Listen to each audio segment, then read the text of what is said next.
Rebirth of dangerous devils love episode 18। अगला दिन वारुणी वीरा के साथ गार्डन में बैठी थी।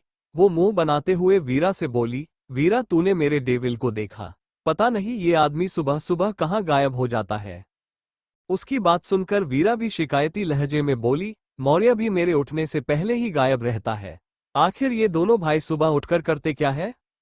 उनके साथ बैठी रूही तपाक से बोली, लूही ने देखा। लूही के दोनों पापा बले दादू के लूम में गए हैं। उसकी बात सुन वारुणी के कान खड़े हो गए।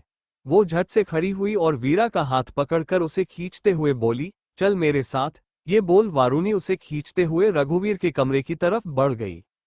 रूही ने दोनों को जाते देख मुंह बना लिया और अपने कंधे उचका दिए। वीरा वारुणी को देखकर बोली, तुझे फिर डांट सुननी है? हम वहां जाकर क्या करेंगे? वो सब हमारे जाते ही चुप हो जाते हैं। वारुणी रघुवीर के कमरे के बाहर रुककर बोली, हम उनके सामने जाएंगे भी नहीं। हम सिर्फ इतना पता करेंगे आखिर ये लोग क्या बातें कर रहे हैं। इतना बोलकर वारुणी ने इधर उधर देखा। उसे रघुवीर के कमरे की विंडो खुली हुई दिखी। उसने वीरा का हाथ पकड़ा और उसे विंडो के पास लेकर आ गई। वो दोनों वहां से मुंडी अंदर निकालकर देखने लगी। रघुवीर, राज मौर्य और अर्थ सब टेबल के सामने खड़े थे। सबके एक्सप्रेशन डार्क थे। रघुवीर टेबल पर टैप करके बोले, रेतों के टीलों के नीचे उसका अड्डा है, वहीं हमें नक्शा मिलेगा। उसके पास से वो लाना इतना आसान नहीं होगा। वो रणधीर सिन्हा का आदमी है। राका राका नाम है उसका। वो सब सिर्फ वारुणी की फिराक में है। जिस दिन वारुणी उनके हाथ लगी उस दिन रणधीर राका से नक्शा मंगवाएगा और सबकी मंजिल कोहिनूर पर आकर रुकेगी। बोलते हुए रघुवीर के एक्सप्रेशन बेहद सर्द थे। उनकी बात सुन अर्थ बिना किसी भाव के बोला, हम वहां से नक्शा ले आएंगे। रघुवीर ने सिर उठाकर उसे देखते हुए कहा, अगर किसी को भी तुम दोनों पर शक हुआ वो तुम्हें मार देंगे। वहां हथियार ले जाना अलाउड नहीं है। अंडरग्राउंड बनी वो जगह बेहद खतरनाक है। राका के आदमी वहां किसी यमदूत से कम नहीं है। तुम्हें बहुत संभल कर चलना होगा। किसी को तुम पर शक हुआ तो वो जान से पहले मारेंगे, बाद में तुमसे तुम्हारा नाम पूछेंगे। इस बार राज सीरियस होकर अर्थ और मौर्य को समझाते हुए बोले। उनकी बात सुनकर मौर्य कुछ सोचते हुए बोला, लेकिन वो हमें उस अंडरग्राउंड जगह पर जाने क्यों देगा? रघुवीर मौर्य को देखकर बोले, अगर तुम उन्हें कहो कि तुम व्यापारी हो, जिस्म फिरोशी के व्यापारी, तो तुम्हें अंदर जाने दिया जाएगा। रणधीर ने लीगल बिजनेस के पीछे बहुत सारे धंधे चलाए हैं। नक्शा लाने के साथ साथ उस जगह को तबाह करके ही आना। बोलते हुए रघुवीर ने अपने हाथ की मुट्ठी भींच ली। अर्थ एविल स्माइल करते हुए बोला, उसकी नाक के नीचे से उसका साम्राज्य तबाह कर देंगे। गेट रेडी मौर्य, हम थोड़ी देर में वहां जाएंगे। इतना बोलकर अर्थ वहां से बाहर आ गया। मौर्य भी सिर हिलाकर बाहर निकल गया। उन दोनों के जाने के बाद राज बोला, नक्शा आ भी जाएगा तो क्या डैड? वारुणी के बिना वो नक्शा यूजलेस है और जब तक अर्थ नहीं चाहेगा हम वारुणी से कभी अपनी बात नहीं मनवा सकते। रघुवीर दोनों हाथ पेंट की पॉकेट में डालकर बोले, ट्रस्ट मी, वारुणी खुद मान जाएगी। राज हैरान होते हुए बोले, लेकिन कैसे? उनका सवाल सुन रघुवीर के फेस पर तिरछी मुस्कुराहट आ जाती है। वारुणी रघुवीर को घूर रही थी। उसने खिड़की धीरे से बंद कर दी और मुट्ठी भींच कर बोली, मैं कभी नहीं मानूंगी। कोहिनूर अगर मुझे लाना भी होगा तो उस पर गवर्नमेंट का हक होगा, किसी माफिया की नहीं, जिसको देखो बस पावर के पीछे पागल हुआ पड़ा है। बोलते हुए वारुणी ने अपने दांत पीस दिए। वीरा हैरानी से बोली, इसका मतलब ये दोनों 6 महीने से इसलिए हमसे दूर रहे। बाकियों की तरह अभी बन इन्हें कोहिनूर की चाह है। हमसे बढ़कर इनके लिए अब पैसा पावर है। बोलते हुए वीरा का गला रूंध जाता है। तभी वारुणी उसे देखकर बोली, नहीं वीरा, वो दोनों हमसे प्यार करते हैं और हम उनके लिए सबसे बढ़कर है। डेविल ने साफ तौर पर दादू को मना कर दिया है कि मैं इस खेल का हिस्सा नहीं बनूंगी। वो मुझे कोहिनूर के लिए यूज नहीं करेगा। बोलते हुए वीरा कल रात रघुवीर और अर्थ के बीच हुई बातों को याद करती है। वीरा उसकी बात सुन राहत की सांस लेती है, वरना उसे लगा था मौर्य एक बार फिर उसे पावर पैसे के लिए धोखा दे रहा है। वारुणी आगे बोली, लेट्स गो, हम भी वहां जाएंगे। वॉट? वीरा ने लगभग चीखते हुए कहा तो वारुणी ने झट से उसका मुंह बंद करके कहा, धीरे बोल, किसी ने सुन लिया तो आफत खड़ी हो जाएगी। बोलकर वारुणी उसके मुंह से हाथ हटा देती है। वीरा आंखें बड़ी बड़ी करके धीरे से बोली, have you lost your mind? You are 7th month pregnant और ऐसे में तू वहां जाने का सोच रही है? वारुणी वीरा को देखकर बोली, मैं प्रेग्नेंट हूं, बीमार नहीं। और भूल मत, हमारे डैड एक ऑफिसर है। उन्होंने हमेशा अपना फर्ज ईमानदारी से निभाया है और वो हमेशा से यही चाहते हैं कोहिनूर सिर्फ गवर्नमेंट के हवाले हो। कोहिनूर कोहिनूर आखिर क्या है ये, और मुझे आज तक समझ नहीं आया आखिर सबको कोहिनूर तक पहुंचने के लिए तेरी जरूरत क्यों है? वीरा ने लगभग झुंझलाते हुए पूछा। वारुणी गहरी सांस लेकर बोली, ये मुझे भी नहीं पता। आखिर मैं कैसे सबको कोहिनूर दिला सकती हूँ? मैंने तो आज तक कोहिनूर देखा भी नहीं है। ऊपर से डैड भी मुझे कुछ बताते नहीं है।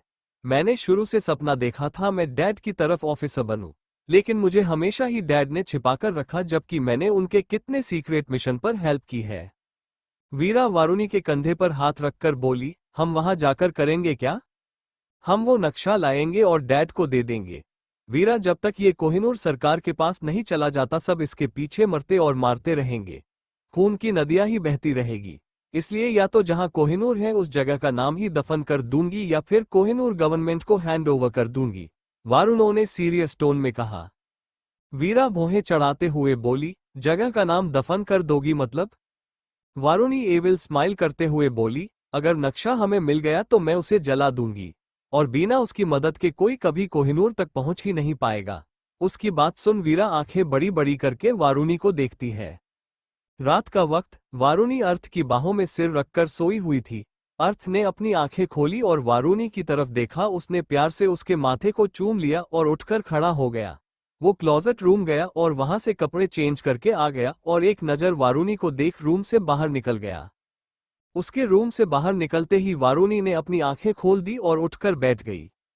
अर्थ नीचे आया तो देखा मौर्य पहले से ही उसका वेट कर रहा था। उन दोनों ने एक दूसरे को देखकर सिर हिला दिया और वहां से बाहर निकल गए। उनके निकलने के ठीक बाद दो लोगों का साया चोरी छिपे पीछे पीछे आया और वो साया मौर्य और अर्थ की जिप्सी को फॉलो करने लगा। करीब 2 घंटे बाद उनकी जिप्सी राजस्थान के रेतीले इलाके में रुकी, जहां दूर दूर तक कोई नहीं दिख रहा था। वहां रेत के बहुत बड़े बड़े टीले थे। वो दोनों बाहर निकले। वो दोनों वहां से आगे पैदल चलने लगे। उनके पीछे पीछे वीरा और वारुणी भी चल रही थी। वीरा ने ब्लैक जीन्स के साथ क्रॉप ब्लैक टॉप डाला था। वारुणी ने एक ढीली सी लॉन्ग शर्ट पहनी थी जिससे उसका बेबी बम्प क्लियरली शो नहीं हो रहा था। वो दोनों चलते चलते थक गई थी।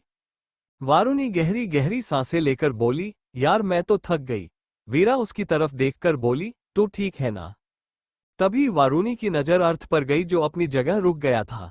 वारुणी ने झट से वीरा का हाथ पकड़ा और उसे लेकर रेत पर लेट गई। अर्थ ने मुड़कर पीछे देखा। उसने अपनी नजरें चारों तरफ घुमाई। मौर्य उसे रुका देखकर बोला, क्या हुआ, तुम रुक क्यों गए? मुझे ऐसा लगा कोई हमें फॉलो कर रहा है। बोलकर अर्थ ने सामने देखा तो 2 लोग उनके सामने गन पॉइंट किए खड़े थे। ये लोग राका के ही आदमी थे जो यहाँ पहरा देते थे। अर्थ और मौर्य ने उन दोनों को देखा और अपने हाथ ऊपर उठा दिए। उन दोनों आदमियों ने अर्थ और मौर्य की पीठ पर गन रख दी और उन्हें धक्का देकर बोले, चलो। अर्थ और मौर्य के फेस पर तिरछी मुस्कुराहट आ गई। वो चुपचाप उन लोगों के साथ चल पड़े। उनके जाने के बाद वीरा खड़ी हो गई और वारुणी की उठने में हेल्प करते हुए बोली, वारा, ये सब क्या हो रहा है? वारुणी अपने कपड़ों से रेत झाड़ते हुए बोली, चलो देखकर आते हैं। ये बोल वो दोनों दबे पांव उन दोनों के पीछे पीछे आ गई।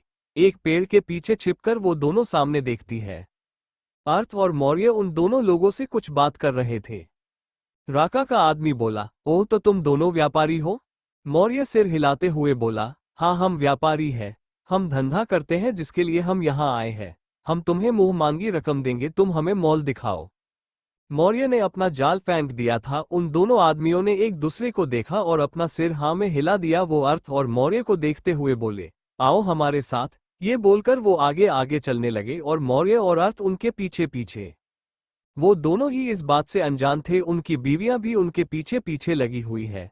कुछ दूरी पर आकर वो लोग रुक गए। राका के एक आदमी ने अपनी गन नीचे रखी और रेत के पास बैठकर हाथों से रेत इधर उधर करने लगा। रेत जैसे जैसे साइड हटती गई उसके नीचे लकड़ी से बना एक छोटा सा दरवाजा जैसे कुछ दिखने लगा। राका के आदमी ने उस लकड़ी के ढक्कन को उठाया और मौर्य और अर्थ को अपने पीछे आने का इशारा किया। वो सब वहां से अंदर चले गए। वीरा और वारुणी पेड़ के पीछे से बाहर निकली। वारुणी ने वीरा को इशारा किया। वीरा भी उसी जगह बैठकर हाथों से रेत इधर उधर सरकाने लगी। थोड़ी मेहनत के बाद उन्हें रास्ता मिल गया और वो दोनों भी चोरी छिपे अंदर आ गई। अंदर चारों तरफ अंधेरा था। बिजली के तौर पर वहां दीवारों पर मशालें जली हुई थी। अंदर से ढोल नगाड़ों की आवाज भी आ रही थी। वो एक छोटी सी लॉबी थी जहां दोनों दीवारों पर लकड़ी की मशाल जल रही थी। उस लॉबी को क्रॉस करके अंदर एक बहुत बड़ा हॉल जैसा था।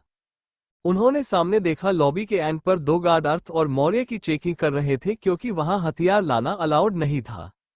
वीरा और वारुणी पिलर के पीछे छिप गई। वीरा धीरे से बोली, वारा हम अंदर कैसे जाएंगे? वारुणी सामने देखते हुए बोली, हमें अंदर जाने की जरूरत ही नहीं है, हमें बस छिपकर सब देखना है। ये बोलकर वारुणी ने वीरा को इशारा किया। दोनों छिपते छिपाते एक कमरे में घुस गई। That's it for today. एक झलक देख लो। एक पहाड़ी के एज पर वारुणी और अर्थ आपने सामने खड़े थे। दोनों की नजरें आग उगल रही थी। अर्थ लाल आंखों से वारुणी को घूर रहा था। वारुणी भी लाल आंखों से अर्थ को घूर रही थी।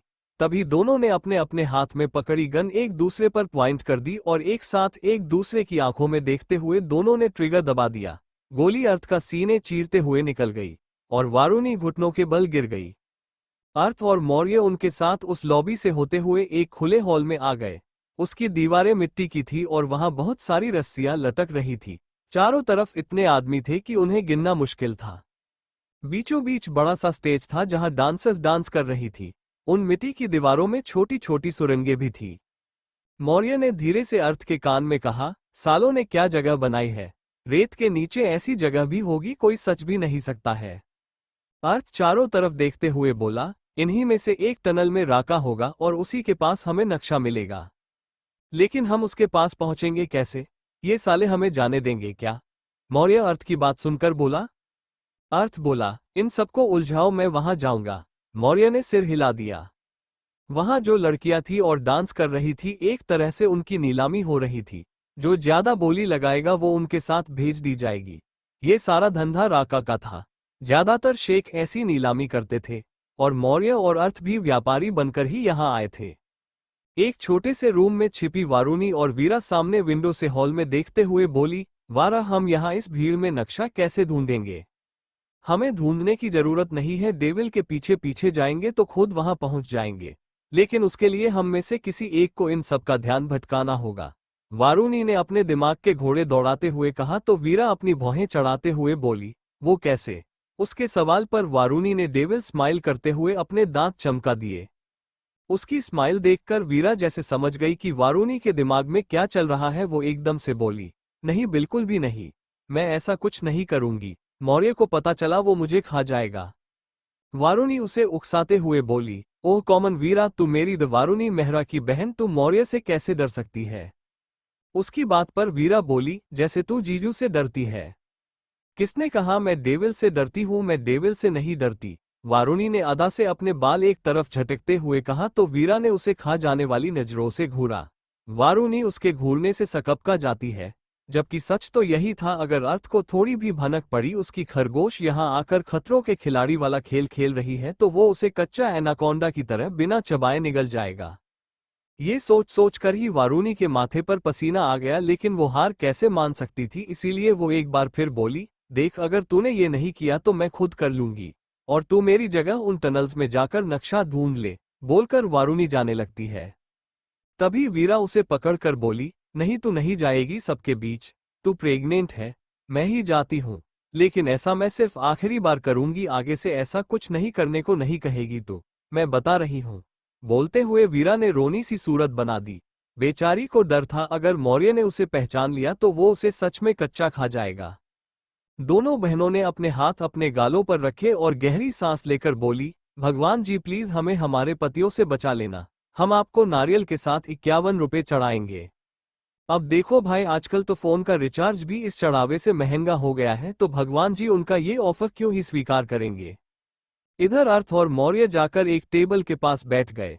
वो सिर्फ वेट कर रहे थे कि यहाँ नाच गाना शुरू हो और सबका ध्यान भटक जाए।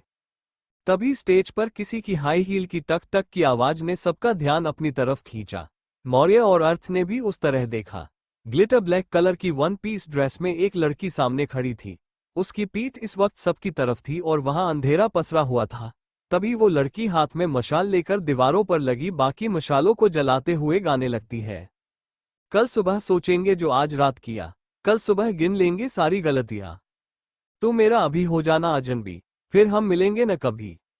वो लड़की जैसे ही अपनी बेली को शेक करते हुए सबके बीच डांस करते हुए आई तो वहां हूटिंग शुरू हो गई। लोग आंखों से ही अपनी हवस कम करने की कोशिश कर रहे थे। अर्थ ने मौर्य को इशारा किया तो मौर्य भी उठकर स्टेज की तरफ बढ़ गया। मौके का फायदा उठाकर अर्थ वहां से उठकर टनल्स की तरह जाने लगा। वो डांसर जो वीरा ही थी वो मन ही मन बस यही दुआ कर रही कि मौर्य उसे पहचान न ले, वरना ये आदमी न जाने क्या तांडव मचाएगा।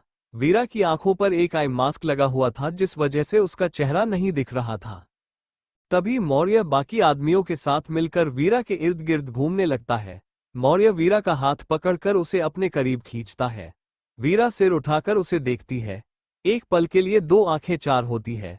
वीरा के माथे पर पसीने की बूंदें आ जाती है। वो मन ही मन कहती है, हे भगवान, इसने मुझे पहचान तो नहीं लिया। मौर्य एकटक वीरा की हेजल ग्रीन आइज को देखते हुए बोला, हेजल आइज। तभी वीरा उसे खुद से दूर कर देती है। मौर्य होश में आकर सबके साथ डांस करने लगता है। वो बाकी आदमी वीरा को छू रहे थे। न चाहते हुए भी वीरा उन सब से बचते हुए वापस मौर्य के करीब आ जाती है और उसकी गर्दन में अपना एक हाथ डाल देती है। वारुणी वीरा को थमसम करती है और दबे पांव उसी भीड़ में से टनल्स की तरफ बढ़ने लगती है, या यूं कहें कि वो अर्थ को फॉलो कर रही थी। अर्थ बड़ी चालाकी से एक टनल के अंदर जाता है और थोड़ी देर में बाहर भी आ जाता है क्योंकि वहां राका नहीं थी। वीरा टेबल पर खड़े होकर डांस कर रही थी। मौर्य भी मौका देखकर उस भीड़ से जाने लगता है क्योंकि बाकी सबका ध्यान अब सिर्फ वीरा पर था। वीरा मौर्य को जाता देख पैनिक होने लगती है। ये सब आदमी भेड़िए थे जो उसे कच्चा खाने के लिए तैयार बैठे थे। वीरा मौर्य के सीने से लगी हुई थी। न जाने क्यों मौर्य को एक जानी पहचानी खुशबू का एहसास हो रहा था। वही अर्थ ने सारी टनल्स चेक कर ली थी। वहां सिर्फ 5 टनल्स थी। अब लास्ट टनल की बारी थी। अर्थ ने मौर्य को इशारा किया। वो समझ चुका था राका इसी टनल में होगा। अर्थ का इशारा पाकर मौर्य ने वीरा को उन आदमियों की तरफ धकेल दिया और खुद अर्थ की तरफ बढ़ गया। वीरा उन सबके बीच एक छोटी सी बिल्ली की तरह लग रही थी। वो मन ही मन बोली, वार यार, कहाँ फंस दिया तूने मुझे। बोलते हुए वीरा अपने कदम पीछे ले रही थी। तभी उसे सबसे पीछे वारुणी दिखी जो उसे अपना हाथ हिलाते हुए इशारा कर रही थी। वीरा रोनी सूरत बनाकर बोली, मैं वहां तक आऊंगी कैसे? ये भेड़िए मुझे जाने ही नहीं दे रहे। वीरा ने अपने हाथ हवा में नचाते हुए इशारा किया तो वारुणी ने अपना सिर पीट लिया। उसने अर्थ और मौर्य की तरफ देखा जो टनल के अंदर जाने वाले थे। वारुणी वीरा की तरफ देखकर खुद से बोली, मुझे ही वीरा को वहां से लाना होगा। इतना बोलकर वारुणी ने एक लंबी सांस भरी जैसे वो खुद को किसी जंग के लिए तैयार कर रही हूं। उसने अपना एक हाथ अपने पेट पर रखा और वहां रखे टेबल्स के नीचे छिपकर धीरे धीरे वीरा की तरफ बढ़ने लगी। उसका एक हाथ फ्लो पर था तभी किसी ने उसके हाथ पर पैर रख दिया। वारुणी ने दूसरे हाथ से अपना मुंह बंद कर दिया। दर्द की वजह से उसकी आंखें डबडबा गए। उसने टेबल के नीचे से धीरे से सिर बाहर निकालकर देखा तो उसके हाथ पर किसी और का नहीं बल्कि अर्थ का ही पैर था। ये यहाँ कैसे? ये तो टनल में जा रहा था। वारुणी ने लगभग आंखें बाहर निकालते हुए खुद से कहा। अर्थ चारों तरफ देख रहा था। उसकी नजर वीरा पर गई जिसे एक आदमी ने अपने कंधे पर उठा लिया था। अर्थ उसकी तरफ बढ़ गया। वारुणी के हाथ से जैसे ही उसका पैर हटा उसने जल्दी से अपना हाथ पीछे ले लिया और उस पर फूंक मारते हुए बोली, हाय मेरा हाथ, ये आदमी कितना भारी है। बोलकर वारुणी आलती पालती मारकर टेबल के नीचे बैठ है। तभी किसी ने कहा, ज्यादा दर्द हो रहा है वारा। वारुणी रोनी सूरत बनाकर बोली, और नहीं तो क्या। इतना बोलकर वारुणी चुप हो गई। उसने हैरानी से सिर घुमाकर देखा तो उसके साथ टेबल के नीचे मौर्य बैठा था जो उसे जानलेवा नजरों से घूर रहा था। वारुणी हकलाते हुए बोली, माँ ममो। मौर्य गुस्से से उसे घूरते हुए बोला, गुड, डरो, डरना जरूरी है।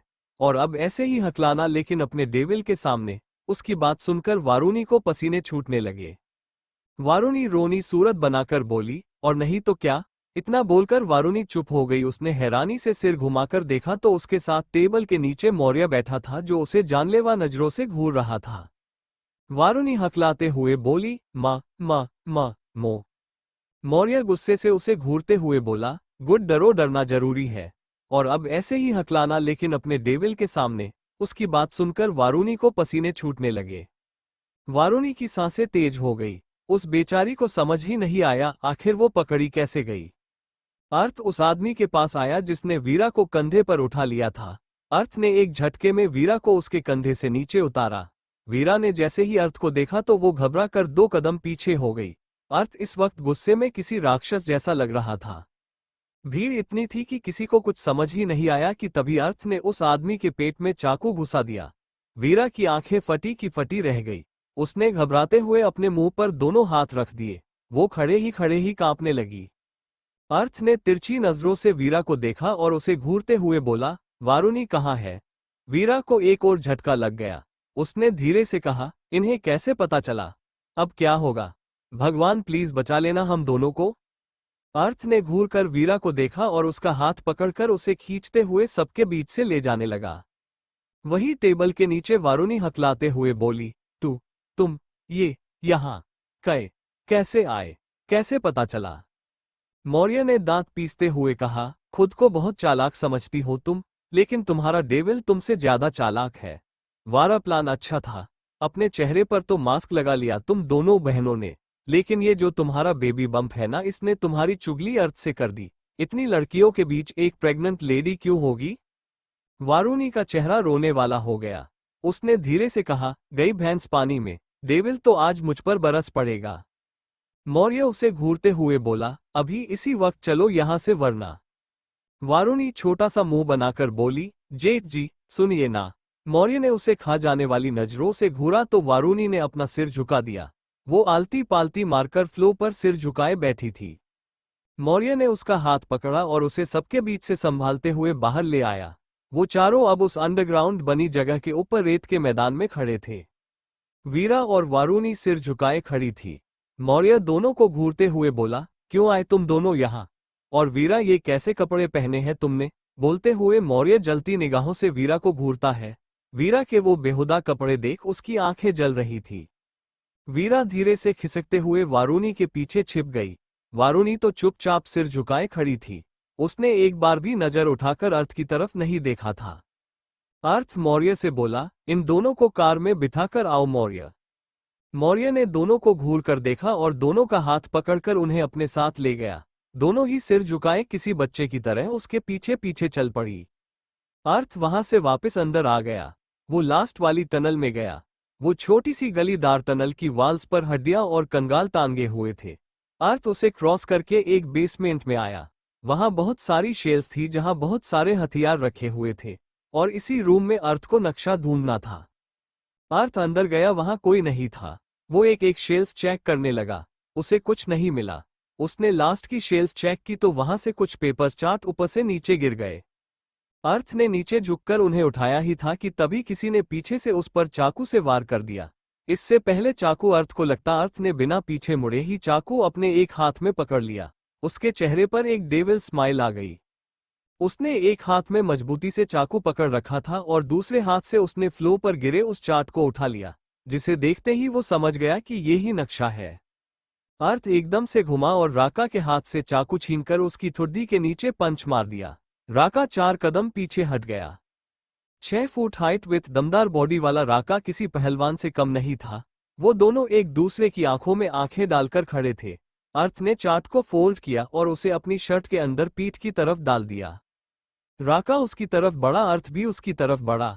वो जानता था बिना राका का सामना किए वो यहां से नहीं जा सकता। उन दोनों के हाथों ने आपस में पकड़ बनाई और अपनी ताकत का यूज करते हुए वो एक दूसरे को धकेलने की कोशिश करने लगे। अर्थ के फूले हुए बाइसेप्स उसकी शर्ट के ऊपर से अच्छे से दिख रहे थे। अर्थ धीरे से मुस्कुराया और अपने सिर से राका के नाक पर मार दिया। राका पीछे हो गया। उसकी नाक से खून आने लगा।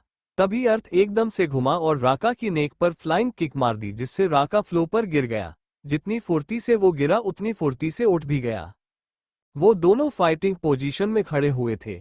राका ने अर्थ को पंच मारना चाहा तो अर्थ ने उसका वार अपने एक हाथ से रोक दिया।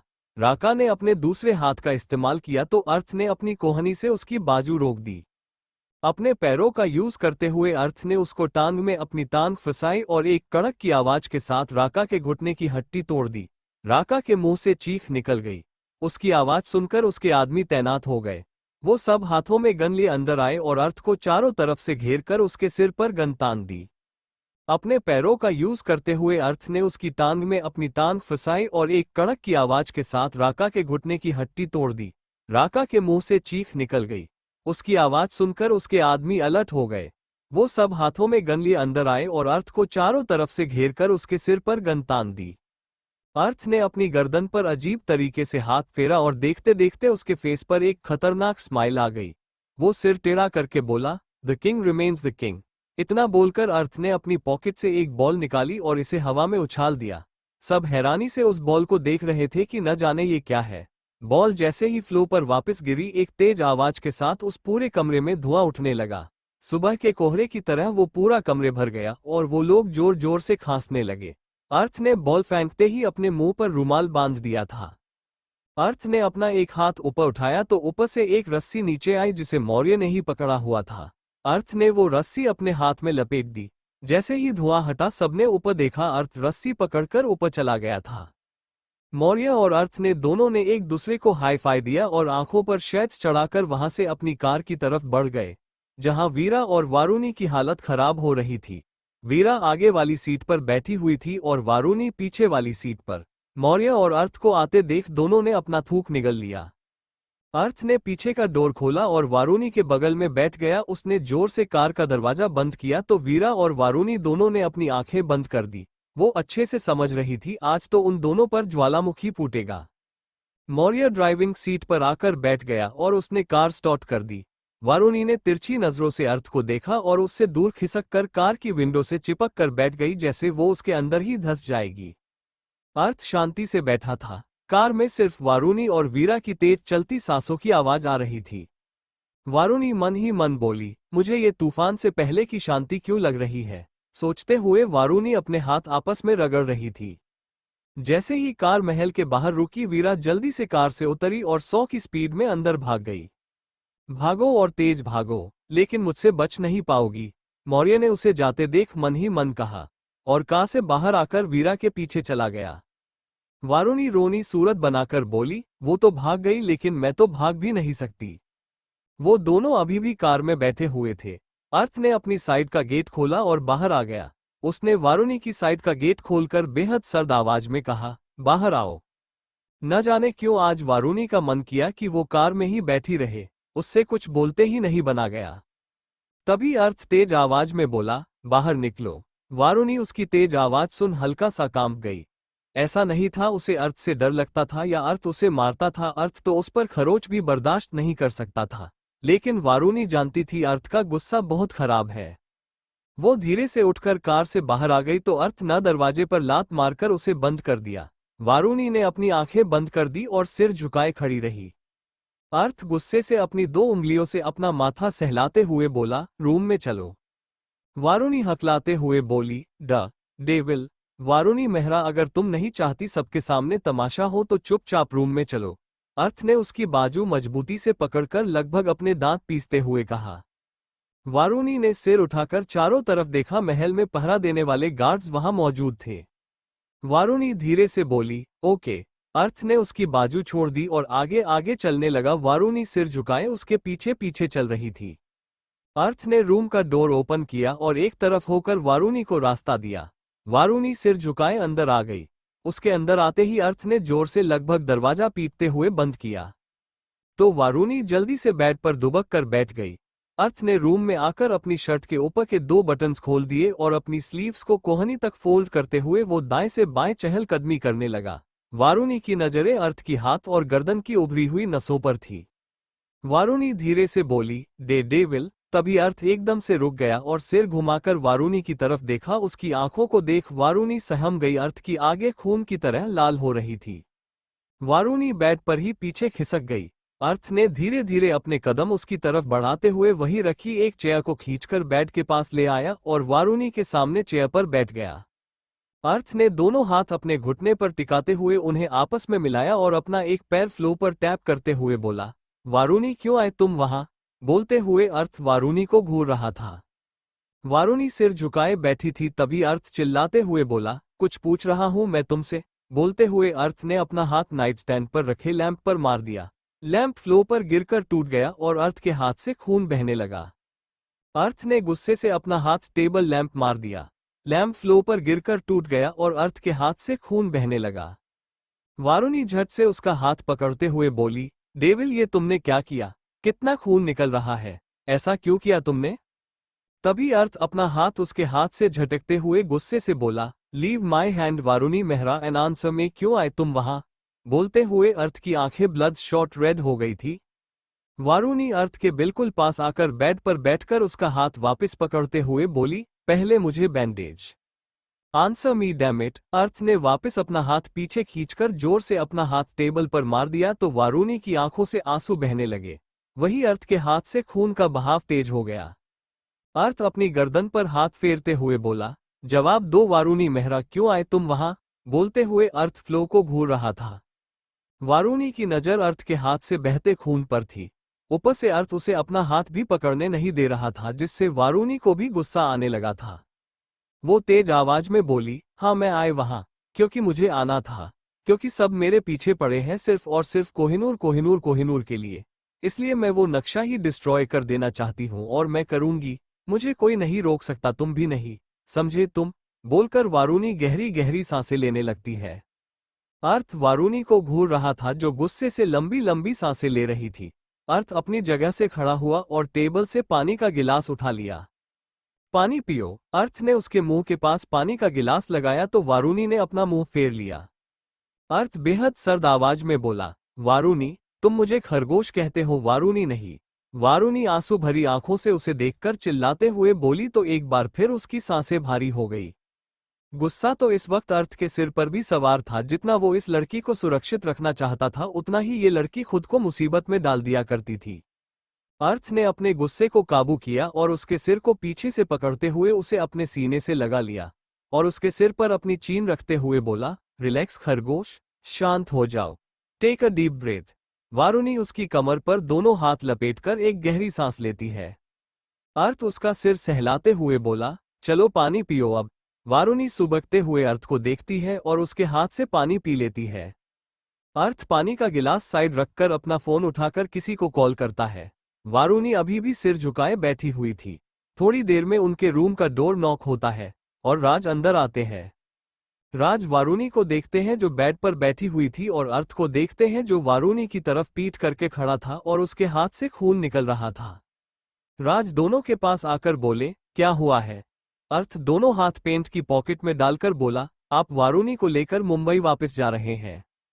वारुणी हैरानी से अर्थ को देखती है और अगले पल गुस्से से बोली, मैं कहीं नहीं जाऊंगी, मैं तुम्हारे साथ रहूंगी। अर्थ बिना वारुणी की तरफ देखे राज से बोला, डैड सुबह मॉम और दादी के साथ वारुणी को मुंबई भेजने की तैयारी कीजिए। मैंने कहा मैं कहीं नहीं जाऊंगी, क्या तुम्हें एक बार में बात समझ नहीं आती? डेविल, तुम ऐसा नहीं कर सकते। वारुणी बेड से खड़े होकर उसके पास आते हुए बोली। राज अर्थ को देखकर बोले, ठीक है। क्या ठीक है? कुछ ठीक नहीं है, मैंने कह दिया है मैं कहीं नहीं जाने वाले, मैं यही रहूंगी, मुझे नहीं जाना यहां से, समझे आप? इस बार वारुणी राज को घूरते हुए बोली। राज ने कुछ नहीं कहा और वहां से बाहर आ गए। वारुणी उनके जाने के बाद अर्थ की तरफ मुड़ते हुए बोली, डेविल। तभी अर्थ क्लोजेट रूम की तरफ बढ़ गया। वारुणी उसके पीछे पीछे आते हुए बोली, तुम ऐसा नहीं कर सकते, मैं यही रहूंगी। तभी अर्थ क्लोजेट के अंदर चला गया और वारुणी के मुंह पर दरवाजा बंद कर दिया। वारुणी गुस्से और आंसू भरी आंखों से दरवाजे को घूर रही थी। उसने जोर जोर से दरवाजे पर हाथ मारते हुए कहा, बाहर निकलो, मुझे तुमसे बात करनी है। तुम मेरे साथ ऐसा नहीं कर सकते, डेविल। डेविल, मैंने कहा बाहर निकलो। मैं कहीं नहीं जाऊंगी, मुझे कहीं नहीं जाना, समझे तुम? वारुणी चिल्लाई मगर अर्थ को कोई फर्क नहीं पड़ा। वारुणी ने बेड से पिलो उठाया और अपने एक हाथ से अपने आंसू साफ करते हुए रूम से बाहर निकल गई। वो सीधा मौर्य के रूम में गई। वारुणी ने तेज आवाज के साथ मौर्य के रूम का दरवाजा खोला। मौर्य और वीरा ने हैरानी से वारुणी को देखा। तुम यहाँ क्या कर रही हो? मौर्य ने उसे घूरते हुए कहा तो वारुणी लंबे कदम लेकर उसके पास आई और अपने हाथ में पकड़े पिलो को वीरा के पास पकड़ा दिया और खुद मौर्य का हाथ पकड़कर उसे अपने साथ ले जाने लगी। मौर्य बोला, कहाँ ले जा रही हो तुम? मौर्य उसके हाथ के सहारे उसके पीछे पीछे खींचा चला गया। तभी वारुणी ने मौर्य को रूम के बाहर खड़ा किया और खुद वापस अंदर आकर उसके मुंह पर दरवाजा बंद कर दिया। मौर्य मुंह खोले बंद दरवाजे को देखता रहा। उसे समझ ही नहीं आया अभी अभी हुआ क्या। उसे उसी के रूम से बाहर निकाल दिया और उसे वजह भी नहीं बताए। वारुणी ने वीरा से अपना पिलो छीन लिया। उसने पिलो रूही के बगल में बेड पर फेंका और बेड पर लेटकर खुद को कंबल में छिपा दिया। वीरा खुद आंखें फाड़े वारुणी को देखती रह गई। अर्थ क्लोजेट से लो और शर्ट पहनकर बाहर आया। उसने बेड की तरफ देखा जहां कंबल ताने कोई सो रहा था। अर्थ ने रूम की लाइट ऑफ की और बेड पर लेट गया। ये लड़की मुझसे दूर क्यों सो रही है? अर्थ ने कंबल में छिपे शख्स को वारूनी समझकर कहा और उसे अपने करीब खींचा तो मौर्य एकदम से हड़बड़ाते हुए बोला, ओ ये क्या कर रहे हो? मैं तुम्हारी बीवी नहीं हूं जो मुझसे चिपका चिपकी कर रहे हो। बोलते हुए मौर्य मुंह बना लेता है। अर्थ मौर्य को खुद से दूर झटकते हुए बोला, तुम यहाँ क्या कर रहे हो? खरगोश कहाँ है? तेरी उसी खरगोश ने मुझे मेरे कमरे से बाहर निकालकर मेरे मुंह पर दरवाजा बंद कर दिया। अब मैं बाहर आंगन में तो नहीं सो सकता था, इसलिए मैं यहाँ सोने आ गया। अब तू भी सो जा, मौर्य ने कहा और वापस बेड पर गिरकर खुद के ऊपर कंबल डाल दिया। अर्थ मौर्य को घूर रहा था, तभी एक धड़ाम की आवाज के साथ मौर्य बेड के नीचे गिर गया। आखिर मैंने तुम दोनों पति पत्नी का बिगाड़ा क्या है? एक कमरे से बाहर निकाल रहा है और दूसरा लात मारकर बेड से गिरा रहा है, मौर्य ने गुस्से से झुंझलाते हुए कहा। अर्थ बेड से खड़े होकर बोला, उठो और अपने कमरे में चलो। इतना बोलकर अर्थ मौर्य के रूम की तरफ बढ़ गया। मौर्य ने बेड पर कंबल फेंका और खुद वही लेट गया, क्योंकि वो जानता था वारुणी एक नंबर की जिद्दी है, वो वापस नहीं आएगी। इसलिए उसने अकल से काम लेते हुए यही सोना सही समझा और वो अर्थ के बेड पर ही पसर कर सो गया। अर्थ मौर्य के रूम के बाहर रुका। उसने बिना नॉक किए डोर ओपन किया तो वीरा, जो रूही के बगल में लेटने वाली थी, वो उठकर बैठते हुए बोली, जीजू आप यहाँ? वारुणी कंबल के अंदर छिपी हुई थी। अर्थ अंदर आकर बोला, खरगोश उठो और रूम में चलो। मैं नहीं जाऊंगी, मैं तुम्हारे बिना सोऊंगी। वैसे भी तुम मुझे भेज रहे हो ना, तो वहां भी तो मुझे अकेले ही सोना पड़ेगा। अब जाओ यहां से, वारुणी ने बिना कंबल से सिर बाहर निकालकर कहा। अर्थ ने वारुणी को घूर कर देखा। वो इस लड़की को बाहों में लेकर सोना चाहता था। उसे वैसे भी अपनी खरगोश के बिना नींद नहीं आने वाली थी। वीरा कभी अर्थ को देखती तो कभी वारुणी को, जो कंबल में छिपी हुई थी। इन दोनों पति पत्नी के चक्कर में मौर्य बाहर निकल गया। मुझे तो पता भी नहीं है वो मुझसे नाराज है या नहीं, वीरा ने छोटा सा मुंह बनाकर धीरे से कहा। अर्थ इस बार सर्द आवाज में बोला, खरगोश मैंने कहा उठो। और मैंने भी कहा मैं नहीं उठूंगी, वारुणी ने वापस जिद करते हुए कहा। अर्थ ने कुछ देर वारुणी को घूरा और वहां से बाहर निकल गया। दरवाजा बंद होते ही वारुणी झट से मुंडी बाहर निकालकर बोली, चला गया, मुझे मनाया भी नहीं। कैसे जालिम आदमी है ये, इसको पाप लगेगा। हाँ, इतना कहकर वारुणी ने वापस अपना सिर कंबल के अंदर डाल दिया और सोने की कोशिश करने लगी। वीरा भी बेड पर लेट गई और सोने की कोशिश करने लगी। अर्थ रूम में आया तो उसने देखा मौर्य उसके बेड पर फैलकर सोया है। मौर्य के दोनों हाथ अपने सीने पर थे। उसने अपना मुंह खुला रखा हुआ था और वो खराटे मार रहा था। अर्थ का मन किया वो मौर्य के मुंह में रुई ठूस दे। वो इतनी जोर जोर से खराटे मार रहा था कि अर्थ को नींद आना तो दूर, वहां बैठना भी मुश्किल था। लेकिन फिर भी वो उसके बगल में लेट गया। तभी मौर्य ने अपनी एक टांग अर्थ के ऊपर चढ़ा दी। अर्थ ने झुंझलाते हुए मौर्य की टांग साइड कर दी। तभी मौर्य ने अपनी एक टांग और हाथ अर्थ के ऊपर फैला दिए और उसके करीब आकर उसकी गर्दन में चेहरा छिपाते हुए बोला, वीरा इतनी दूर क्यों सो रही हो? अर्थ का मन किया वो अपना सिर दीवार पर फोड़ दे। सारे नमूने उसी की लाइफ में क्यों है? हद तो तब हो गई जब मौर्य नींद में ही अर्थ को वीरा समझकर उसकी गर्दन पर किस करने लगा। अर्थ ने एक जोरदार लात मौर्य को मारी। वो एक बार फिर बेड से नीचे गिर गया। मौर्य तेज आवाज में बोला, अबे यार आखिर तेरी प्रॉब्लम क्या है? अर्थ चीरते हुए बोला, मैं कौन हूं? मौर्य उबासी लेते हुए बोला, तू मेरा भाई है? अर्थ दांत पीसते हुए बोला, हाँ मैं भाई हूं तुम्हारा, बीवी नहीं हूं तेरी जो मुझे किस कर रहा है। मौर्य आंखें बड़ी करके बोला, वॉट? क्या बकवास कर रहे हो तुम? अर्थ ने कुछ नहीं कहा और मौर्य के मुंह पर पिलो फेंकते हुए बोला, मुझसे दूरी बनाकर सो, वरना एक और लात खाने के लिए तैयार रहना। इतना बोलकर अर्थ बेड पर लेट गया। मौर्य मुंह बनाते हुए वापस बेड पर लेट गया और इस बार अर्थ से प्रॉपर दूरी बनाकर सो गया। थोड़ी देर बाद उनके रूम का डोर धीरे से खुला और एक साया दबे पांव अंदर आया। उस साये ने अपना एक हाथ अपने पेट पर रखा हुआ था। वो धीरे धीरे बेड की तरफ बढ़ गया। खिड़की से आती चांद की रोशनी में उस साये ने बेड पर सोए उन दो आदमियों को देखा। वो साया अर्थ की साइड आ गया और धीरे से उसके ऊपर लेट गया। उस साये ने अपनी एक टांग और हाथ अर्थ के ऊपर फैला दिए और अपना सिर उसके सीने पर रख दिया। अर्थ आंखें बंद किए हुए ही मुस्कुराने लगा और उसने वारुणी की कमर पर हाथ रख दिया और एक बार फिर मौर्य को लात मार दी। मौर्य बेचारा फिर नीचे गिर गया। इस बार उसने कुछ नहीं कहा, वो उठा और बेड की तरफ देखकर उसका मुंह खुला का खुला रह गया। वो दोनों पति पत्नी एक दूसरे की बाहों में मजे से सो रहे थे। मौर्य ने घूर कर दोनों को देखा और बेड से अपना पिलो उठाकर पैर पटकते हुए अपने कमरे की तरफ चला गया। Thank you for listening. मुझे उम्मीद है आपको ये स्टोरी पसंद आई होगी। अगर आपको पसंद आई है तो प्लीज़ लाइक और कमेंट करना ना भूलें और मोर स्टोरीज के लिए सब्सक्राइब करें। मिलते हैं नेक्स्ट वीडियो में।